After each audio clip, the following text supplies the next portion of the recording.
BNP chairperson Begum Khaleda Zia সহ ৮ জনের বিরুদ্ধে দায়ের হওয়া নাইকো দুর্নীতি মামলায় তদন্ত কর্মকর্তা সহ রাষ্ট্রপক্ষের সব সাক্ষীকে ১২ সেপ্টেম্বরের মধ্যে হাজির হতে দুদককে নির্দেশ দিয়েছেন আদালত।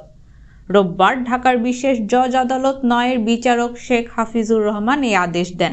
এ মামলায় কোনো সাক্ষী সাক্ষ্য দিতে আদালতে হাজির না হওয়ায় দুদকের পক্ষে পাবলিক প্রসিকিউটর ফাতেমা খানম মিলা সময়ের আবেদন করেন। অন্যদিকে মৌখিকভাবে সাক্ষী ক্লোজ করার আবেদন করেন সাবেক প্রধানমন্ত্রী খালেদা জিয়ার পক্ষের আইনজীবীরা। জাকির আদালতকে বলেন, গত ৩টি শুনানিতে প্রসিকিউশন কোনো সাক্ষীকে হাজির করতে ব্যর্থ হয়েছে, তাই সাক্ষীদের জবানবন্দি রেকর্ড বন্ধ হওয়া প্রয়োজন।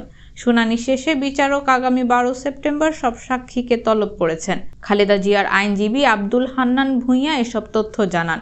আদালত সূত্রে জানা গেছে, ইতোমধ্যে মামলায় বাদী সহ ২ জনের সাক্ষ্য গ্রহণ শেষ হয়েছে।